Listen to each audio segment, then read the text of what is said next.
on the more general point, I want to frame this in terms of jurisdiction, right? Like, if we think of gold, gold has no jurisdiction, and the laws of gold are established by the laws of physics and chemistry.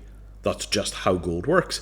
And then you could put additional restrictions on top of that inside of your jurisdiction. Similarly, oil, natural gas, corn, whatever it is, physical assets, nature prescribes a set of rules, and then you could add additional restrictions to them. So I think when we start talking about digital assets, my suggestion is that they're defined by mathematics rather than by, or let's say logic, right? Logic rather than by law or physics. So you've got your kind of Bitcoin in the wild, and then you can add layers of law on top of your Bitcoin. And that layer of law can be things like, well, in this particular region, you're not allowed to self-custody Bitcoin past $100, right? You could have all kinds of crazy rules like that, but it wouldn't change the fundamental relationship between the fundamental asset and the legal system, because each jurisdiction has its own version of the rules, has its own version of the law. So my kind of feeling about this is, we need to be thinking about these assets as being non-territorial, right?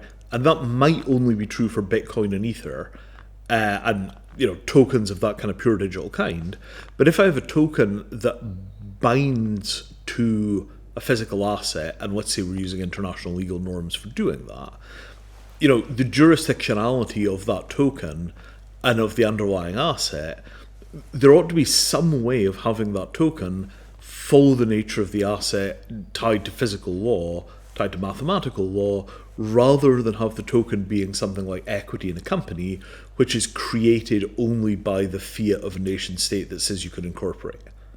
And, the reason the cypherpunk stuff really matters so much is, does Ether actually live in Switzerland and all Ether transactions are under Swiss law? Or are Ether transactions happening in the jurisdiction of the buyer and the seller, and the miners are kind of a globalized cloud that exists outside your jurisdiction? You really have to think about this stuff pretty carefully, because if we don't figure this out, you've got to remember everything is AI accelerated these days. If we don't figure it out, we could discover that we are locked into a set of jurisdictional boxes within, let's say, I would have said 10 to 15 years, but now I would say it's more like 5 to 10 years, maybe less. We could discover we're locked in a set of jurisdictional boxes where there is no place where you could get naked access to something like Bitcoin or Ether. You can only get hold of it in what amount to wrapped forms, with the wrappers being created by the jurisdictions that you're in. And I think that would be a huge lost opportunity, because what we really want to come out of this is global commons, so that you can transact with tokens which are not encapsulated inside the nation state. And then if your specific nation state wants to add encapsulation to them, they can, but there are still places where the tokens live in their wild and natural condition. And I think that, that sort of thinking, it is very easy to get boxed in by history, and then you turn around and you wonder where your free speech went. It's a very, very delicate balance.